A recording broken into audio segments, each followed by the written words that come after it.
Hello, welcome to Revenant Reads. I'm Vin, and this is my TBR for the Reading Africa 2022 challenge, and also some new books that I have recently acquired.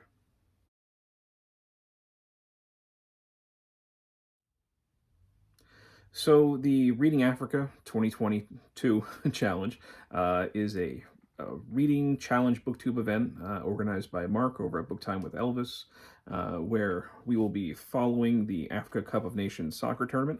And in doing so, we have also been assigned randomly by Mark to be attached to one of the countries that's participating in it. And we follow that country through the tournament. And the challenge is to read something either from or about that country. And if our country is defeated by another country, then we read something from the country that defeated us. If our country is knocked out of the tournament, then we then follow the country which knocked us out, and we read something from them. And we continue on through the tournament until really every participant by the end will be reading something from the same country. My country is going to be the Ivory Coast. And I found a book that seemed pretty interesting for that. So again, these three books I'm going to be showing you for the Reading Africa 2022 challenge. I'll be reading in January.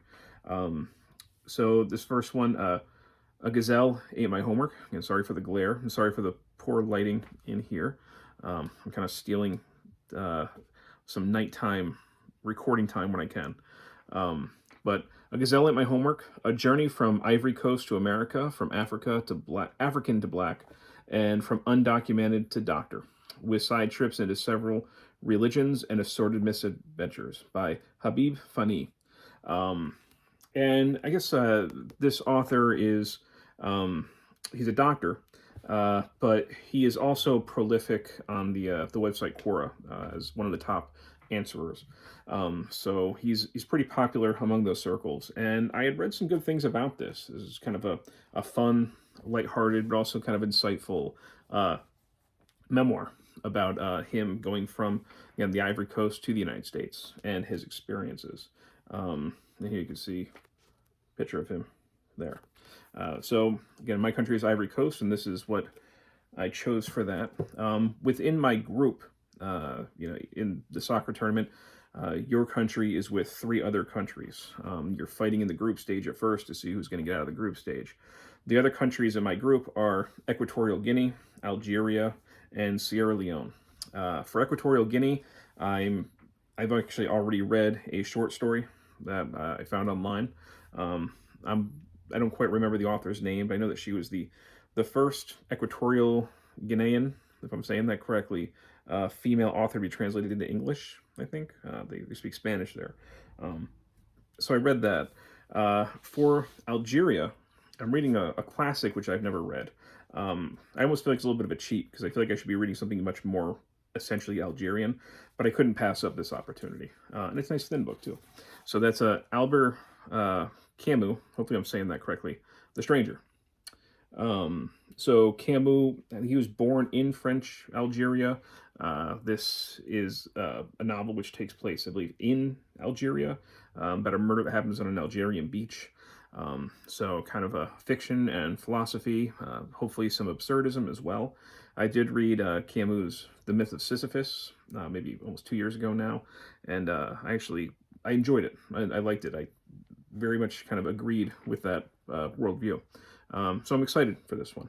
So we've got a winner of a Nobel Prize in Literature. So this is my pick for Algeria. And for Sierra Leone, I found an interesting history book here. And this is from University of North Carolina Press, The Voyage of the Slave Ship Hare, A Journey into Captivity from Sierra Leone to South Carolina, by Sean M. Kelly.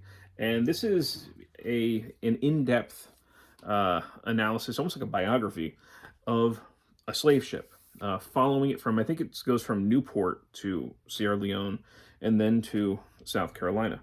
And it follows it through, and you find out who the people aboard were, who some of the slaves were, and it goes into some detail about what this journey would have really been like. So it sounded really fascinating. I got it for a good price. Actually, this is technically a used book, but it's in pretty much new condition. I don't think this has actually been read, so I'm considering it a new book. But yeah, I'm really excited to get into this. So these three I plan to start reading in January, beginning of January. Hopefully I'll have them, a good chunk of them read before the Reading Africa 2022 challenge officially starts with the Africa Cup of Nations, which is about, I think about midway through January is when it begins. In addition to those, I did get a couple other new books, new to me, I should say. One of them is Sarah Waters' Fingersmith. I want to read some more historical fiction next year. Sarah Waters has certainly been somebody who has been on my radar for a long time, and I've heard nothing but good things about her writing. So this one was, London 1862, and sort of in typical, I think, Sarah Waters fashion. It's kind of a historical lesbian romance in here, but I've always heard really great things about her writing, so I was happy to get this. I might get this in 2022. I also want to read some more ancient history again, something I hadn't read for a long time, but I'm certainly going to get to some more next year. And that is, or one of the ones that I might get to, is this one, Alaric the Goth, An Outsider's History of the Fall of Rome by Douglas Boyne. So, it sounds kind of like what it is. I believe that Alaric was a Christian, and, viewing the fall of the Roman Empire, not from Rome's point of view, but from, he's a Christian, so I guess barbarian, but still, not exactly a pagan point of view. But this did seem like it would be a very interesting and also fairly quick read. It's only about 200 pages. And lastly is a book that I had seen all over BookTube. So a lot of people actually seem to be reading it during November for Native American Heritage Month. And I saw this one, which is, The Only Good Indians by Stephen Graham Jones. I took my son to a local Native American museum just over Thanksgiving weekend, and this was in their gift shop area. So I saw this and, heard a lot of good things about it, and I figured, it's a horror novel, deals with indigenous cultures. I might as well give it a try. I don't know a lot about the story, so you can hear my dog barking for, I don't know what she's barking at. So my dog finally stopped barking at somebody outside. So the last book that is in my pile here is The Only Good Indians by Stephen Graham Jones. One that I've certainly heard a lot of good things about. So I think I did a decent job with getting some books lately.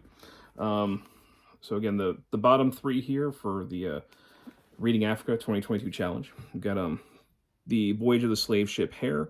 We've got A Gazelle Ate My Homework. The Stranger, Fingersmith, Alaric the Goth, and The Only Good Indians. So if you've read any of these, I'd love to hear your opinion. All right. Thank you, BookTube.